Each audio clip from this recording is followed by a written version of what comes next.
सुनारगंज नाम के गांव में नैना और तारा नाम की दो बहनें रहा करती थी। नैना बहुत गोरी थी और तारा सांवली। तारा नैना को बहुत प्यार किया करती थी, लेकिन नैना हमेशा ही उसका मजाक उड़ाया करती थी। एक दिन तारा अपनी सहेलियों के साथ बातें कर रही थी, तभी नैना वहां आई और बोली, अरे शोभा बिंदिया, तुम दोनों इस काली के साथ क्या कर रहे हो? कहीं इसके पास खड़े होकर बातें करते तुम्हारा रंग भी काला ना पड़ जाए। नैना, तुम्हें अपनी बहन के बारे में ऐसा कहते हुए शर्म नहीं आती? सच कहने में कैसी शर्म?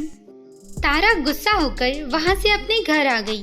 तारा को नैना की बातों का बहुत बुरा लगा और तारा ने सोचा, नैना हमेशा ही मेरी बेइज्जती करती है और मेरे काले रंग का मजाक उड़ाती है। अब तो मैं उससे बात ही नहीं करूंगी। अगले दिन तारा जब सुबह सोकर उठी तो नैना उसे कहीं दिखाई नहीं दी। तो तारा ने अपनी माँ से पूछा, माँ, नैना कहीं दिखाई नहीं दे रही है, कहाँ है वो? बेटा, उसके सर में दर्द है, इसीलिए वो अपने कमरे में ही है। तारा ने जब यह सुना तो जल्दी से नैना के कमरे में आई और बोली, नैना, माँ ने बताया कि तुम्हारे सर में दर्द है। हाँ है तो। अरे तो मुझे बताना चाहिए था ना। देखो, मैं तुम्हारे लिए बाम लेकर आई हूँ। लाओ, मैं तुम्हारा सर दबा देती हूँ। ठीक है तारा। इसी तरह तारा हमेशा ही नैना का ख्याल रखती और नैना की बातों को वो नजरअंदाज कर दिया करती। एक बार की बात है, नैना अपनी माँ से बोली, माँ, अगले हफ्ते मेरी सहेली का बर्थडे है और वो एक बड़े होटल में पार्टी दे रही है, इसलिए मुझे एक सुंदर सी ड्रेस दिलवा दो। मैं उसके बर्थडे में जाऊंगी। पीछे खड़ी तारा भी ये सब कुछ सुन रही थी। फिर तारा बोली, अच्छा नैना, बिंदिया का बर्थडे है ना, मैं भी चलूंगी तेरे साथ। माँ, मुझे भी अच्छे से कपड़े दिलवा देना आप। तू वहाँ जाकर क्या करेगी? तू वहाँ जाएगी तो कहीं अंधेरे में खो ना जाए। दिखती तो है नहीं तू अंधेरे में। और हाँ माँ, अगर इसे कपड़े दिलवाना हो तो सफेद ही दिलवाना, ताकि कम से कम कपड़े तो नजर आए। नैना, तुम्हें हमेशा उल्टी सीधी बातें करने में अच्छा लगता है क्या?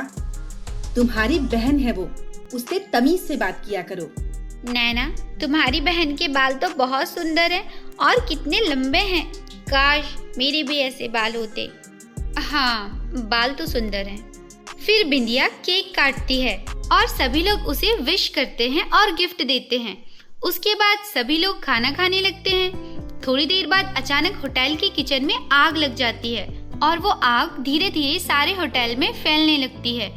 ये देखकर सभी लोग वहाँ से भागने लगते हैं। नैना और तारा भी वहाँ से भागने लगती हैं। लेकिन चलते चलते नैना के पैर फिसल जाते हैं और वह जोर से गिर जाती है। सभी लोगों के साथ तारा भी दौड़कर बाहर निकल जाती है। लेकिन जब तारा ने मुड़कर देखा तो नैना वहाँ नहीं थी। तारा ये देखकर बहुत घबरा गई। उसने आवाज लगाई, नैना, नैना, तुम कहाँ हो? तारा की आवाज सुनकर छत के ऊपर से झांकते हुए नैना ने कहा, तारा, मैं यहाँ हूँ छत के ऊपर। तुम जल्दी से मेरे लिए रस्सी ढूंढ कर लाओ और उसे ऊपर फेंको ताकि उसे पकड़कर मैं नीचे आ सकूं। जल्दी जाओ तारा। तारा भागते हुए रस्सी की तलाश में निकलती है। उसे रस्सी नहीं मिलती और वह ढूंढते हुए बहुत आगे निकल जाती है। वो एक तालाब के सामने खड़ी थी। जब उसे रस्सी कहीं नहीं मिलती है तब तारा कहती है, लगता है मुझे अब रस्सी नहीं मिल पाएगी, और अगर रस्सी नहीं मिल पाई तो मैं अपनी बहन की जान नहीं बचा पाऊंगी।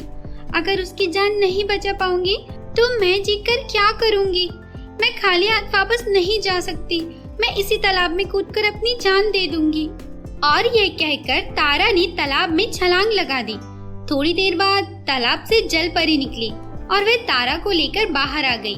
जलपरी ने तारा को बाहर रख दिया और फिर जलपरी बोली, कौन हो तुम और तालाब में छलांग क्यों लगाई तुमने? तारा ने जलपरी को सारी कहानी सुना दी। जलपरी को तारा की बात सुनकर उस पर बहुत दया आई। फिर जलपरी बोली, तारा, तुम्हें इस तरह अपनी जान देने की कोई जरूरत नहीं है। तुम्हें रस्सी चाहिए ना, तो मैं तुम्हारे इन काले घने लंबे बालों को भी जादुई बना देती हूँ। ऐसा कहकर जलपरी ने तारा के बालों पर जादू किया और फिर वे तारा से बोली, तारा, अब तुम्हारे बाल जादुई हो चुके हैं। तुम जाओ और इन बालों की सहायता से अपनी बहन की जान बचा लो। लेकिन एक बात याद रखना, तुम मेरे बारे में किसी को मत बताना, वरना मेरी जान को खतरा भी हो सकता है। नहीं नहीं, मैं आपके बारे में किसी को नहीं बताऊंगी। आपका बहुत बहुत धन्यवाद। अब तारा वापस जल्दी से नैना के पास पहुंचती है और तारा अपने बालों को नैना की तरफ फेंकती है। तारा के बाल बहुत लंबे हो जाते हैं। नैना उन्हें पकड़ लेती है और वह उन्हें पकड़कर नीचे आ जाती है। नैना तारा के बालों को देखकर हैरान रह जाती है और वो तारा से कहती है, तारा, तेरे बालों में ये जादुई शक्ति कहाँ से आई? मुझे भी बता। ऐसा कुछ नहीं है, मेरे बाल तो पहले से ही ऐसे हैं। तू ये सब छोड़, तेरी जान बच गई, मुझे इस बात की बहुत खुशी है। अब तू जल्दी से घर चल, माँ हमारा इंतजार कर रही होगी। फिर दोनों बहनें घर आकर अपनी माँ को सारी बातें बताती हैं। माँ ने उनकी बातों को सुनकर उन्हें गले से लगा लिया। दोनों अपने अपने कमरे में सोने चली गई। नैना को तारा से बहुत जलन थी। उसके बालों का जादुई होना बिल्कुल भी बर्दाश्त नहीं हो रहा था। नैना ने मन ही मन में सोचा, तारा के बालों से मुझे बहुत नफरत है। लोग उसके बालों की ही तारीफ करते रहते हैं और अब तो उसके बाल जादुई भी हो गए हैं। ऐसा करती हूँ कि मैं उसके बालों को ही चुपचाप से काट देती हूँ। ना ही उसके बाल रहेंगे और ना ही कोई उसकी तारीफ करेगा। और यही सोचकर नैना चुपके से तारा के कमरे में जाकर उसके बाल काट देती है। लेकिन जब तारा सुबह उठती है तो उसके बाल वापस उतने ही लंबे हो जाते हैं और तारा को ये पता ही नहीं चलता कि नैना ने उसके बाल काट दिए हैं। जब नैना ये देखती है तो वो गुस्से से आग बबूला हो जाती है। फिर नैना सोचती है, मुझे तारा से प्यार से पूछना होगा कि उसके बालों में जादू आखिर आया कहाँ से है। फिर नैना तारा से बहुत प्यार से पूछती है, तारा, तू सचमुच मुझसे बहुत प्यार करती है ना? हाँ पगली, तू मेरी छोटी बहन है, इसलिए मैं तुझे बहुत प्यार करती हूँ। तो तुझे मेरी कसम है। तू मुझे बता, तेरे बाल जादुई कैसे हो गए? फिर तारा सारी कहानी नैना को सुना देती है। ये सब सुनकर नैना भी चुपचाप से उस तालाब में रहने वाली जलपरी से मिलने के लिए निकल पड़ती है। नैना जल्दी ही उस तालाब के किनारे पहुंच जाती है और वहां पर बैठकर वो जलपरी को आवाज देती है, जलपरी, कहाँ हो तुम? जलपरी, मेरे सामने आओ। जलपरी, मैं नैना हूँ। तुमने मेरी बहन तारा के बाल जादुई बना दिए हैं, मेरे भी बाल जादुई कर दो प्लीज। नैना एक बहुत अच्छी लड़की है और वो हर तरह से तुम्हारी जान बचाना चाहती थी, इसीलिए मैंने उसके बालों में जादू दे दिया, परंतु मैं तुम्हें वो जादू नहीं दे सकती। नैना को जलपरी की बात सुनकर बहुत गुस्सा आया और फिर नैना बोली, तुमने उस काली के बालों में जादू दे दिया और मुझे मना कर रहे हो। शायद भगवान ने इसलिए तुम्हें धरती पर रहने का आशीर्वाद नहीं दिया। अच्छा है कि तुम पानी में ही रहो। जलपरी को नैना की बात सुनकर बहुत गुस्सा आया और जलपरी गुस्से में बोली, अगर तुम किसी के बारे में अच्छी बात नहीं कर सकती तो बुरी बात करने का भी तुम्हें कोई अधिकार नहीं है। मैं तुम्हें शाप देती हूँ कि तुम टकली हो जाओ। जलपरी ऐसा कहकर चली गई और नैना टकली हो गई। नैना ने अपने सर पर हाथ फेरा तो उसके सर पर कोई भी बाल नहीं थे।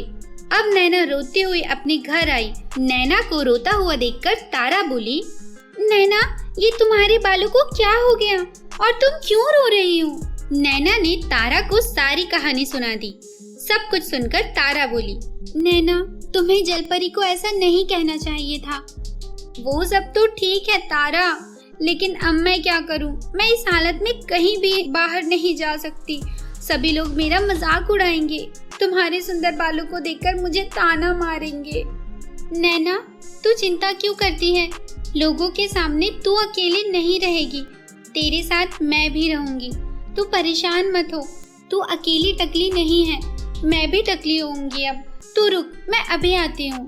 तारा अंदर जाकर एक उस्तरा लेकर बाहर आती है और नैना से कहती है, देख, तू रो मत, मैं भी उस तरह से अपने सर को गंजा कर लेती हूँ, फिर हम दोनों साथ साथ मिलकर लोगों के सामने जाया करेंगे।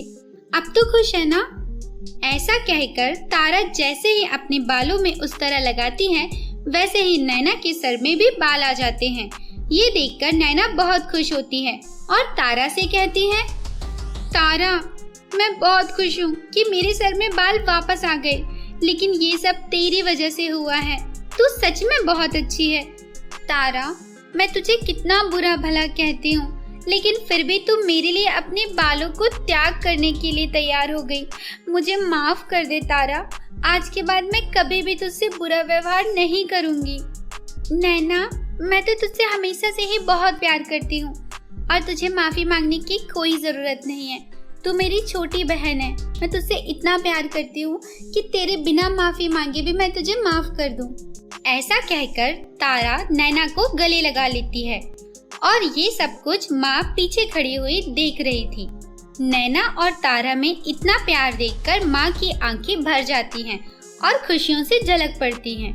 तो दोस्तों, कैसी लगी आपको हमारी आज की कहानी? अगर आज की कहानी आपको पसंद आई है तो इसे लाइक शेयर करें और हमारे चैनल को सब्सक्राइब करें ताकि हम इसी तरह की अच्छी अच्छी कहानियाँ आपके लिए लेकर आ सकें।